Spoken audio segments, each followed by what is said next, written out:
Welcome to Purpose 360.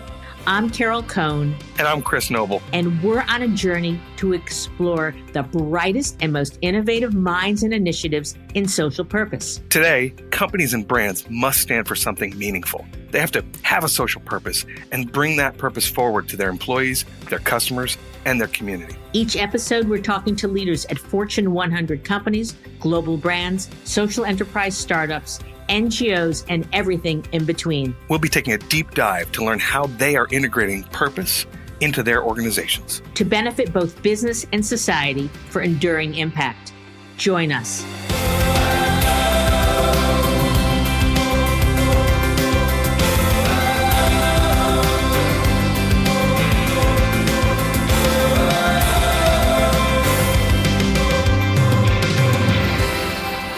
Welcome to Purpose 360. I'm Carol Cohn, and we have a delightful guest with us today, Raphael Bemperard. He's the founding partner of BBMG. I've known him for ages. We've been friends in the purpose world for, it seems for years. I remember all the breakfasts that we have and the conversations. So welcome, Raphael. Thank you, Carol, so much for welcoming me to this conversation. And amen. It's been a privilege to share this work for so many years. And I count you as my mentor and example in so many ways. So thank you for the inspiration. You're being very kind. We're going to start with a bit about BBMG.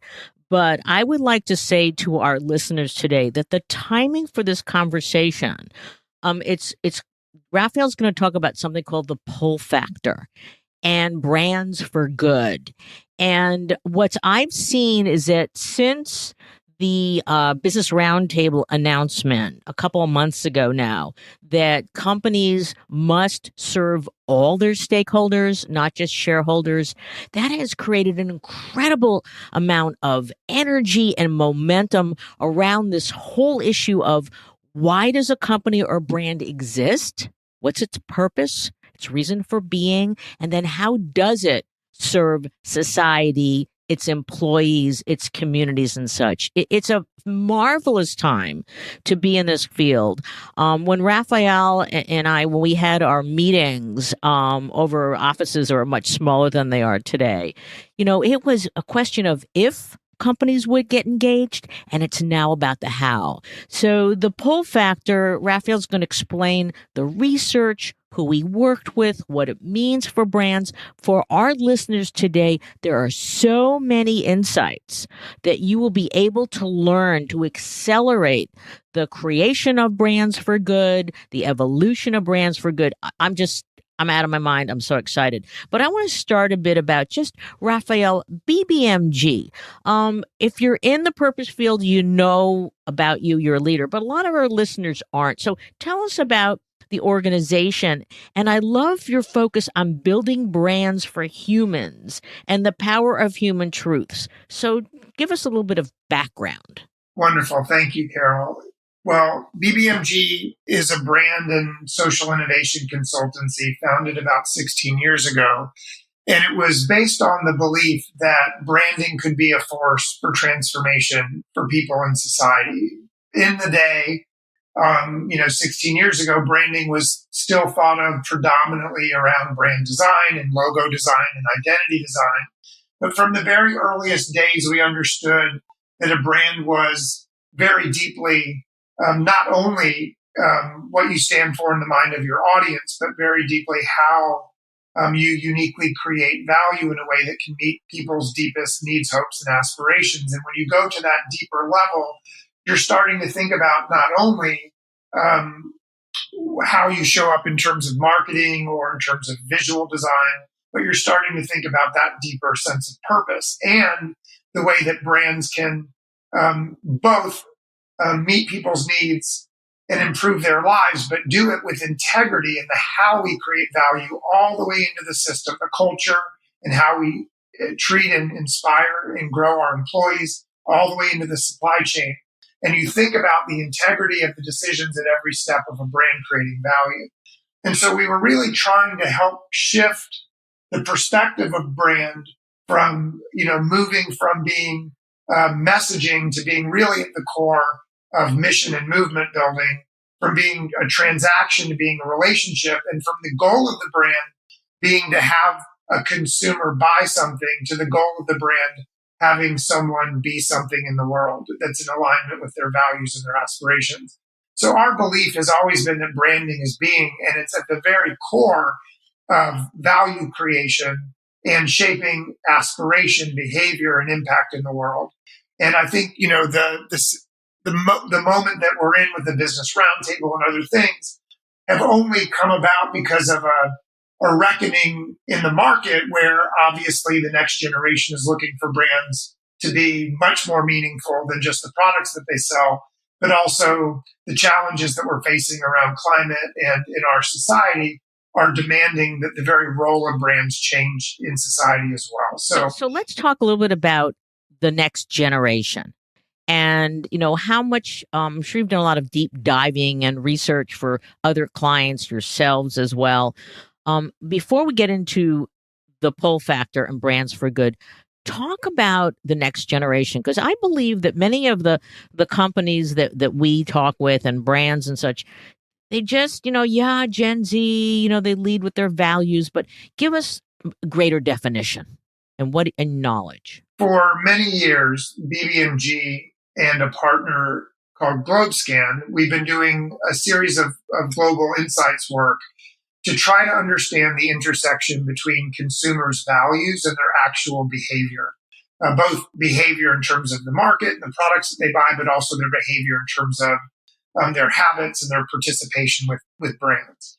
And what we identified was sort of a segmentation that elevated a consumer we call the aspirational consumer.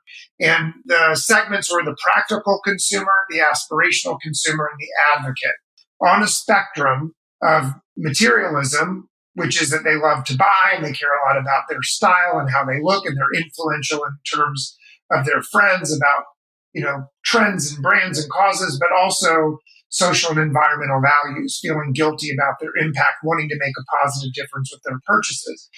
And while the practical is a large segment, basically looking to brands to meet their needs and provide sort of price and value that they can afford and that improves their daily life, and advocates really caring about impact and really looking to purchase with a purpose above all.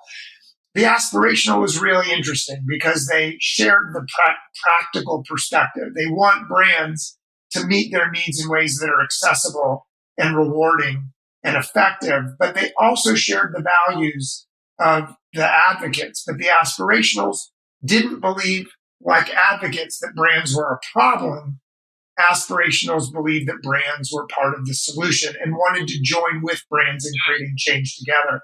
And that unlocked a whole way for brands to see consumers not as a target audience, but really as co-creators and partners and allies in creating change together. And that's been a lens designing for aspirationals to help grow brands, both in the market, but also in terms of their impact in the world. Oh, that's great. So let's talk about one other piece of research, which will lead us right into the pull factor report, and that's the good life. I know both of us have done work with sustainable brands regarding, the redefinition. What is a good life? I believe it was done. We did it in 2017 in the U.S. Then you took it global. And can you talk about the dramatic shift? Not just in terms of Gen Z, but what was surprising is what we found in the U.S. with all different demographics and red and blue states and different ages and household incomes, there was a different point of view about what constitutes a good life. Right on. In fact, we did indeed build directly on the work that you led, Carol, in partnership with Sustainable Brands to try to explore what those signals were looking like around the world and put that into sort of the foundational learning that can help brands start to action purpose and to build purpose as part of their core business strategy and ultimately their brand experience. And we did indeed identify 3 very profound culture shifts that were happening. And you're right, it's across geography, across age, across income, even across political belief.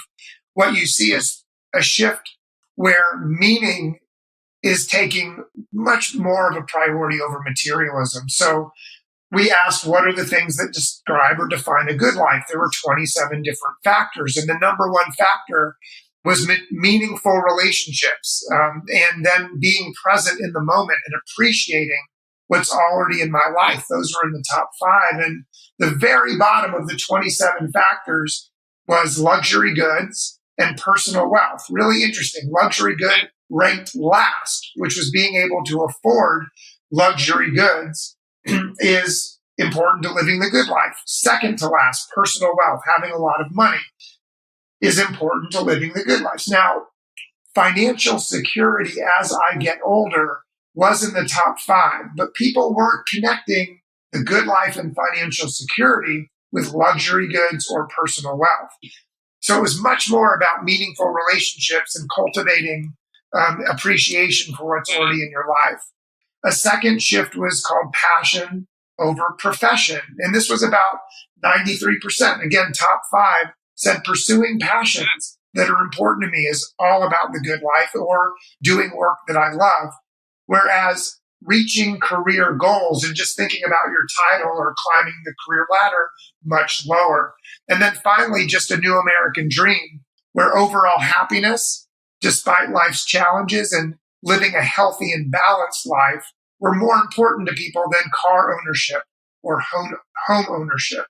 And so when you're thinking about the good life, I think if we were to, look back at the 1950s, it was very much about owning the car and the home and the latest, appliance and being part of a growing consumerist society. And I think here we are 70 years later, and we're asking, are we healthier? Are we happier? Are our relationships more gratifying and meaningful to us? And we're recognizing that it's in fact meaningful relationships, not materialism, pursuit of passions and a sense of purpose in our work, not just a career title. And it's an American dream rooted in balance and happiness, acknowledging life's challenges that are more attuned with what more people are looking for from life. And what we hope is that brands can understand this and start to deepen the way that they show up. That's profound. I mean, if you talk about Gen Z, you talk about the good life. And, do we even want to have a car? Do we want to rent a car, share a car, not have a car at all? Also, what it means for luxury goods, for a balanced lifestyle, like what truly is important. Those are amazing signals. So let's pivot now to the pull factor report and your project with sustainable brands to create a culture of sustainable living for all. So what does that mean? Let's just start. What is sustainable living and how is it evolving? The impetus for the pull factor project with sustainable brands was recognizing not only that it's a moment in history where brands have to play a different role in society. We've talked about the consumer trends and the cultural change and shifts that are happening. But at the same time, in the context of business, we see huge, profound paradigm shifts. There's a economic paradigm shift, an ecological paradigm shift, and a technological paradigm shift, all happening at the same time. And so we're in totally new territory when we think about brand leadership and business leadership. If you're the CEO or the CMO or the chief sustainability officer, you're recognizing that stewardship of a brand and creating value is happening in a very different context. Ecologically, we have 10 years to prevent irreversible climate change. 50% of all species may be extinct by 2050. You look at economic tipping point that we're facing, the great inequality of wealth and the fact that students in the United States today owe $1.5 trillion of student debt. And obviously the technological tipping point where we're having a reckoning in society about not only that, obviously technology has made our lives immeasurably more efficient, but also the future of work and AI and machine learning, but also what is a fact, our mental health, our screen addiction, the very, connection that we feel in our democracy, all on the line. So if you're a CMO or a CEO, a CSO trying to steward a brand, The Pull Factor project was really about what does it look like to build 21st century brands and deliver brands that are a force for good and a force for growth. The impetus of this was closing the intent to action gap. And we did it in partnership with P&G, National Geographic, Estee Lauder, Keurig Dr. Pepper, Johnson & Johnson, Happy Family, Heineken, Target, and VSL.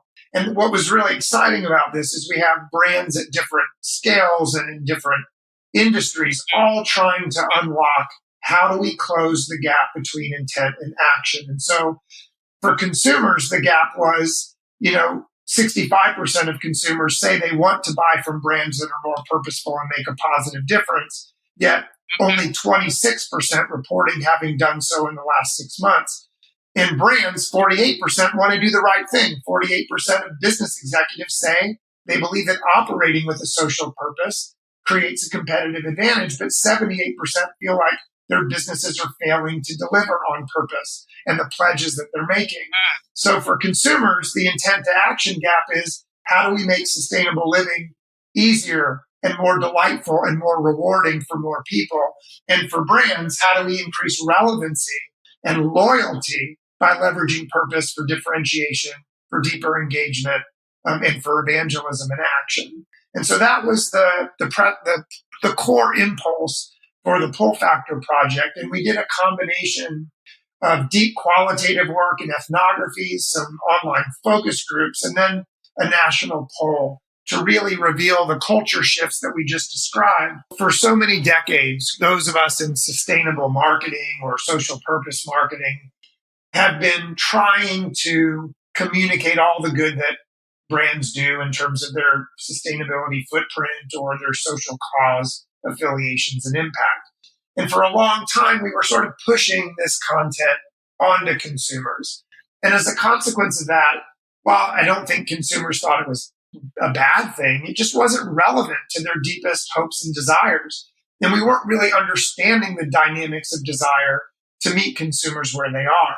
And so the premise of the Pull Factor is moving from pushing purpose to ultimately unlocking the dynamics of desire and aspiration and more deeply felt need states in order to reach them where they are and pull them in to the work that we're doing on purpose. More deeply felt need states. So let's go deeper into this. And I know that in the research that you looked at 9 sustainable behaviors. And so can you explain some of them, maybe not all, because we'll make sure that we put a link in our show notes to all this great background. But talk about the behaviors and the ones that perhaps you're seeing the greatest uptake by brands. For brand builders that are listening today, the pull factor isn't just a challenge to brands to not just push purpose, but to pull people in by meeting them where they are. It's also a brand building framework and a model. And as we get into those deeply felt need states and those 9 sustainable behaviors, I'd love to add up what that looks like as you think about building brands and brand value in the 21st century. So the pull factor model unites 3 dimensions of brand value: what people want, what the world needs, and what brands uniquely offer. And so we can take those in turn. In terms of what people want, that's indeed what you're getting at, Carol, when we're talking about those big shifts, as well as 7 different need states that we revealed in our deeper qualitative research. Now, these need states identify an ongoing and deeply felt need or aspiration, or it's often rooted in a pain point that transcends an age or geography, a category, and it's really a deeper human need, a deeper human truth. And we identified things like the need for momentum and making progress and feeling like you're getting better every day, the need for belonging, for a sense of worth and recognition, for feeling savvy and making the most of what you have and finding a great deal, being rooted in times of change, experiencing a sense of purpose and meaning that's bigger than a product that you buy, that shapes your life, and a desire for simplicity. And so you look at these need states and they apply across beauty or food or even retail. What they allow is a doorway in to finding how might purpose and social and environmental impact play a deeper role in helping people feel these needs are met, from feeling like they belong to something bigger to that they're being recognized for their worth, or that they're experiencing meaning and purpose bigger than themselves. So those were the ways that we connected not only the culture shifts and some category purchase behaviors that are in our report, but these deeper need states that become design prompts or design doorways for thinking about how we can be more relevant to consumers. You've talked about the need states. Talk about some of the sustainable behaviors, because the first one that I believe I recall is it's eat more plant-based foods. In addition to what people want, we also are connecting what the world needs. And we did identify 9 sustainable behaviors. And the behaviors are rooted in 3 sort of sources. How did we find 9 behaviors overall that brands, if they can focus on and leverage their influence and the millions, if not billions, of consumers that they touch every day, we could truly change the future for our species and for the planet. So we connected the UN Sustainable Development Goals rooted in global international governance. We looked at the World Economic Forum's global business risks, looking really deeply at business. And then third, Paul Hawken has published Project Drawdown, which is 100 different actions we can take, scientifically based, to fight climate and climate change. And when you look at those 3 lenses, we identified 9 behaviors broadly rooted in how might we reverse climate change, preserve resources for life, what we need and what our products are sourcing into their supply chains, and then fostering more inclusive and resilient societies. And inside of that, there were 9 specific behaviors, not only that materially would make a difference for sustainability and for social benefit and equity, but they were behaviors that consumers can take and brands can influence. So these 3, reverse climate change is ultimately, as you mentioned, about eating more plants, going renewable by choosing renewable resources and energy, and going durable by reducing single-use items and trying to move for more durable and reusable products. All of those things, when people do it and brands design for it, can really help us make a meaningful impact on reversing climate and climate change. And eating more plants is perhaps one of the most important things that consumers can do. When we think about preserving resources for life, we're thinking about land and air and water and the plants and animals that we need to survive, but also that are part of life and biodiversity and our habitats. And this was all about reducing food and water waste, going circular by looking at renting and sharing and buying used, not just new, and going simple by preferring simple, clean ingredients that are healthier for you and for the planet. But those are largely around sustainability and about the resources that we ultimately need to live and to thrive. But that's not all that we're facing in society. And we know more and more every day that fostering more resilient, inclusive societies will help us survive, in our democracy, but also in the market. And so this was about supporting women and girls through education and family planning and women-owned businesses, expanding more equity and opportunity in your policies, but also in terms of supporting fair trade. And then the final thing for society was just showing up, voting at the ballot box during elections, but also making your voice heard in your community and being part of the decisions that are happening locally in your community. So what the world needs is broadly behaviors that can help reverse climate change, preserve the resources we need to live, and help to build more inclusive and resilient societies. And brands can play a role with consumers in making this happen. Yeah, it's fascinating that you're taking this approach, because we're working with Points of Light, and they, in their own way, have defined the next 100 years as the civic century, and they agree with you that it's not just buying products or volunteering, but it's also using your voice, advocating for, and really making an impact, even in a small way, with your family, your community, and such. So it's wonderful to see this confluence of organizations and ideas and concepts coming together to truly help us perhaps vitally save our world in addition to have a more healthful and balanced life. Now, I want to put you on the record, and I'd love you to talk briefly about some brands that you feel, whether they were in the research or not, that are really innovators in the field of creating sustainable living and supporting some of these 9 behaviors.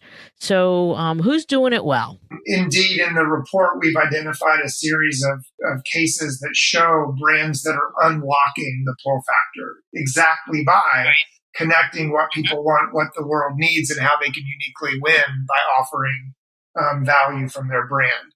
One of my favorites, which is rooted in eat more plants and potentially something like feeling momentum every day, is the Impossible Whopper.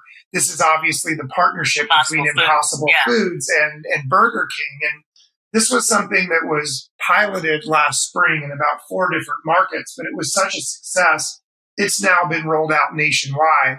And what's so great about it is it's taking something like Eat More Plants, and instead of putting that in a silo of vegans or vegetarians or putting in, sort of a omnivore's dilemma advocacy world, it's the most mass and ubiquitous, burger chain. And what I love about it is the way that they positioned it was 100% Whopper, 0% beef.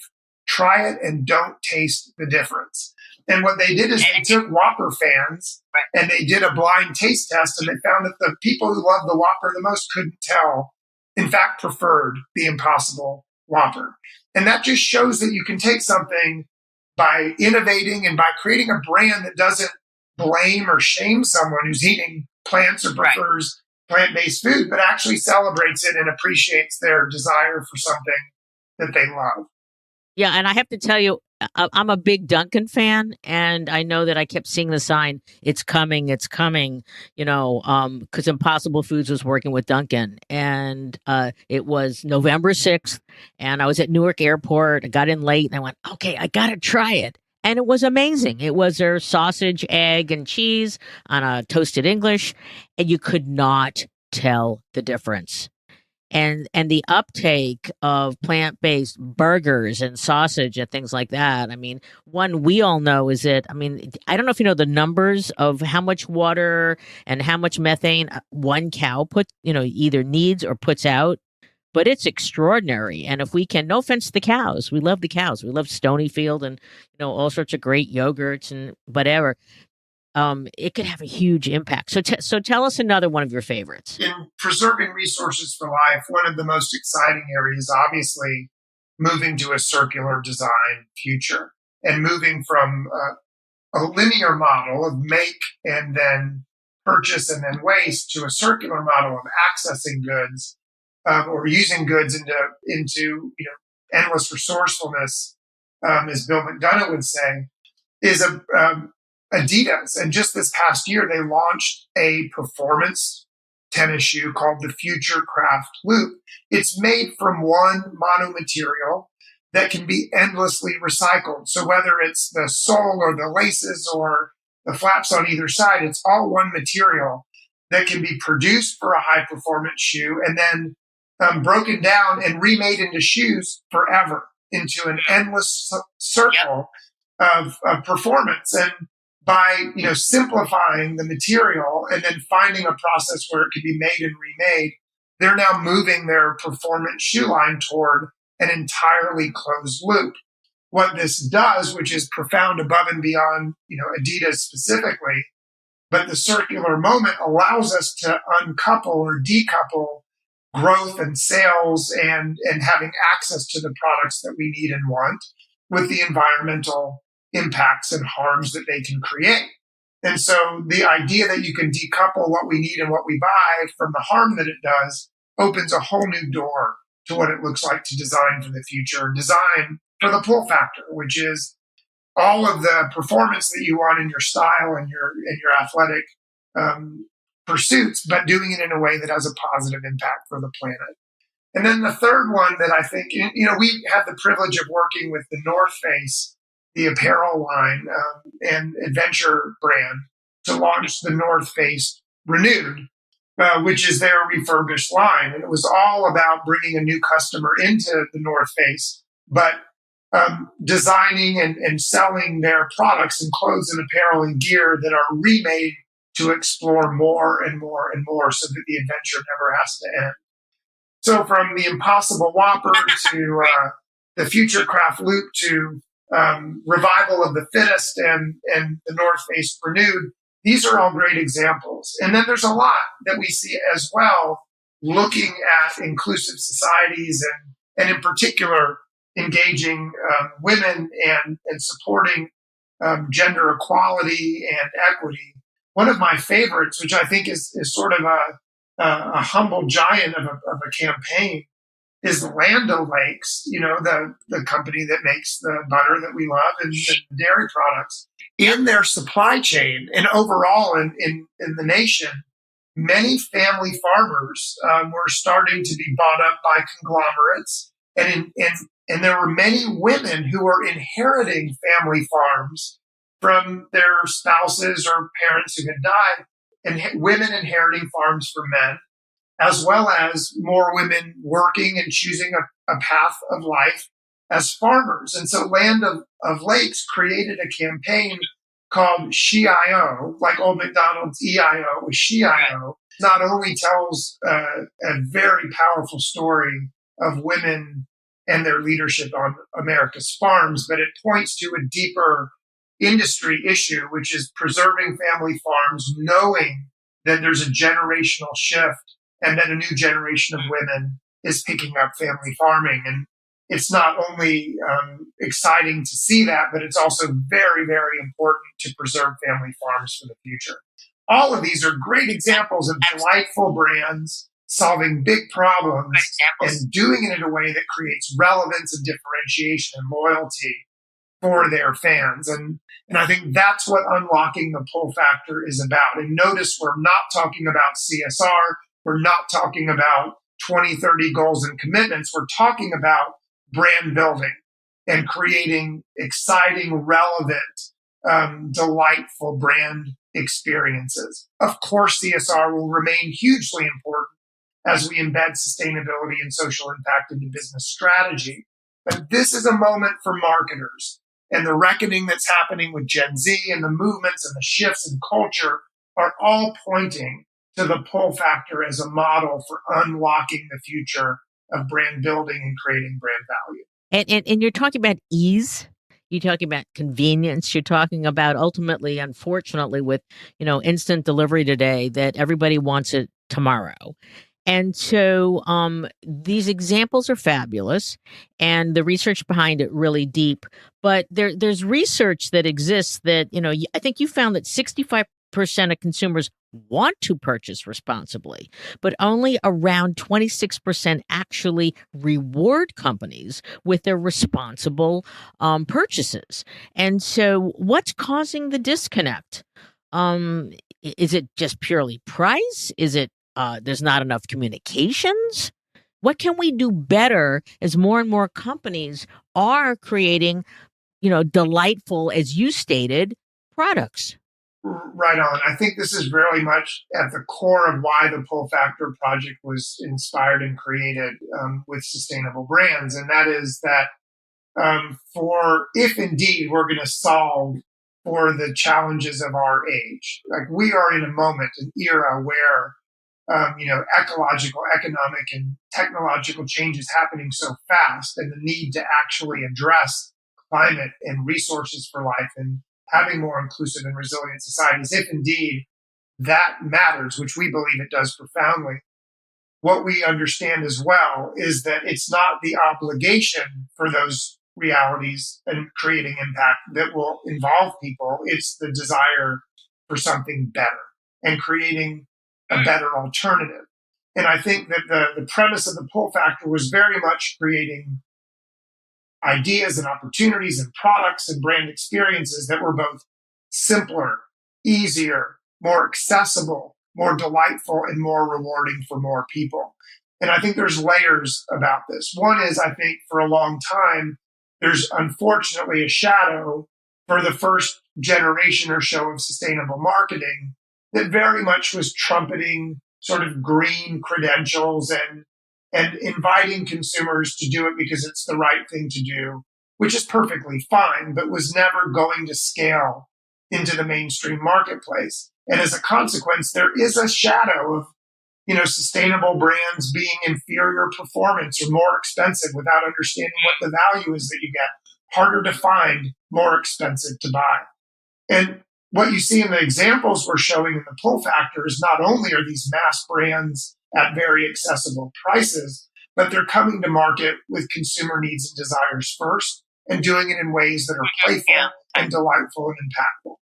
And so I think what we're solving for together is a moment where we're shifting from obligation to desire, from sustainability as a cause or a moral obligation and the right thing to do to better design, more delightful products. And if I could just share one anecdote, I was speaking to a retail sustainability leader in the UK. He's a brilliant gentleman. And he was talking about some of the innovations that they were bringing to market and how he, as a sustainability officer, was living in two worlds. One part of his life was in the 20th century. What they had done is they rolled out a whole vegetarian and plant-based set of food options at a mass retail brand in the UK. And what they found was, boy, it was taking off. The sales and the velocity from shelf were awesome. And then he got calls from the 8,000 beef farmers that they work with across the UK being really freaked out that the company may have been pivoting away from who they had worked with for many generations. And so this gentleman described being in hybrid business, 1 foot in the 20th century model and 1 foot in the 21st century model. And he said, look, we will always be selling meat. And we want to make sure that the meat we sell is the healthiest and most sustainable possible, and that we bring our supply chain of 8,000 beef farmers with us on that journey. At the same time, we know consumer habits are shifting, and our planet and sustainability requires us to start decoupling the consumption of beef from climate impacts. And so what he was describing was this hybrid life where we're innovating from the 20th century forward and pioneering what's possible in the 21st century at the same time. We are unfortunately getting to near the end of the show. But I always like to ask our guests, they're listening, they're going, yes, I want to get the pull factor report. Well, that's easy because it's going to be linked to our show note or just go on the internet to find it. But what are 3 core insights that, someone's listening there, they've done their separated CSR, they're making their factories more sustainable, less water, less carbon, et cetera, but they want to go farther. What are your insights of the first 3 things that they should think about? Well, I really appreciate this conversation and your leadership and mentorship for so many years, Carol. Thank you for including me. And I'd like to just, as we think about what might be takeaways for brand builders, I'd like to go back to the beginning. You mentioned the ethos of BBMG is brands for humans. And for us, that has always meant how might we as brand builders unlock deeper human truths in brands, but also unleash humanity in business so that we're solving deeper human needs, but also designing business in ways that can ultimately be impactful for society and the planet. And to do that, I think is the challenge and opportunity of 21st century brands. My 3 areas of sort of invitation are rooted in putting humans at the center of brands and humanity at the center of business. And the first is to start with empathy. I think we're all going through a lot right now, all of the changes in society and in our politics, and we're trying to, live with integrity and our values, making ends meet and be there for our families. And I think it's just a moment, rather than to start by how do we sell something, really asking how do we solve something for real people, and starting with empathy and putting human truths and needs and aspirations at the core of your brand's reason for being and the authentic needs, hopes, and desires that you can solve for. That honesty and that authenticity, starting with empathy and the human needs you can help to address and solve, opens the door for an incredible amount of innovation and creativity. The second would be to define your brand's North Star purpose that's bigger than the product that you sell. It's the values and the ideals that you will fight for no matter what. It's what you stand for above the product that you sell. And ultimately, it's what you can uniquely do to meet the needs and aspirations of your audience while making a positive impact in the world. And then finally, I would say it's to rally the people with you. And rather than see a hierarchical relationship between brands selling down to consumers, imagine a horizontal relationship of equals and co-creators, co-influencers, and equal participants to join forces to shape a future we can believe in and take action on the imperatives of our time by purchasing brands that are designed with impact, but also joining together to embody and to act for things that matter most. And I think it's a very exciting time to be a brand builder, a designer, a creative, a strategist, because we're at a moment where we're solving for more than just what we're selling. We're solving for how might we want to live in the 21st century together. And that to me couldn't be more exciting and important for the work we do together. That's incredibly well stated. And I know, I think about your daughter. For those listening, Raphael has the most adorable daughter with incredible hair. And I've watched her grown up from a little teeny tiny tyke up to, how old is she now? She's 13. All right. There you go. You got a teenager on your hands.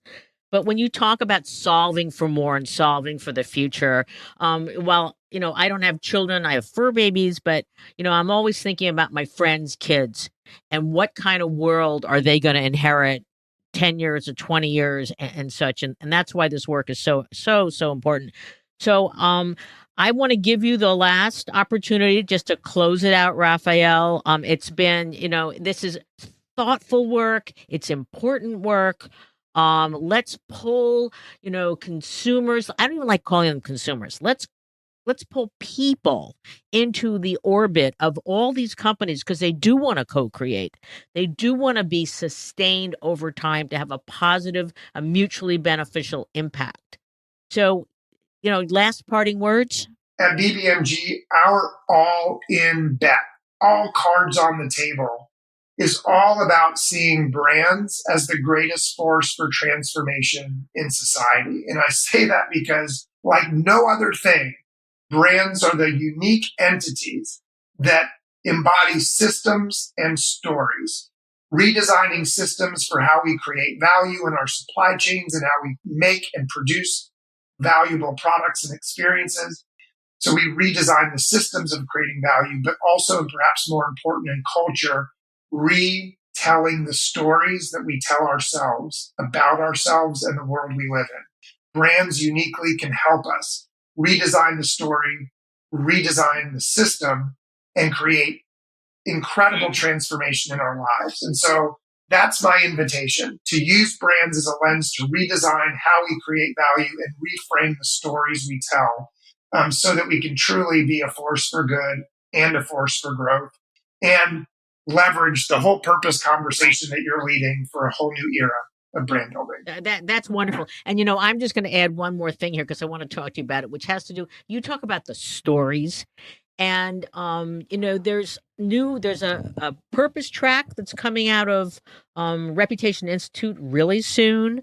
There's some research, unfortunately, just came out that said consumers are buying less of sustainable products and such. So I would just like to be a champion for when you create a product in a unique way, with passionate internal, employees and maybe outside as well, partners, you have incredible stories to tell. stories that travel on their own, especially through social media. And so, just one more comment, Raphael, about because the communications part of this is hard. Many of these brands don't have hundreds of millions of dollars to put out a spot that's going to finally pierce the public consciousness, that they have to use, you know, real influencers and they have to use social media. So do you have one or two other insights to share about how do we communicate our sustainable products and brands so that they do reach people who want to engage with them and buy them? Well, you're putting your finger on a big challenge, and I would say that one of the benefits of the pull factor project and the pull factor framework, which is available, easy to find it on your page for the podcast. What is so important about it is it closes the gaps in terms of brand building, so that at the same table you're bringing together obviously the marketing team and the CMO. You're bringing together the product design and development. You're bringing the sustainability officer together, and you're designing brands from the inside out, rather than we created a product. Then after the fact, what might we make in terms of a impact communication strategy? And what might we hunt from our CSR report we can attach onto our new campaign for our brand or our product launch? And it's the deeper integration of brand building that has these dimensions of what people want and what the world needs and how we uniquely win by elevating our brand equity.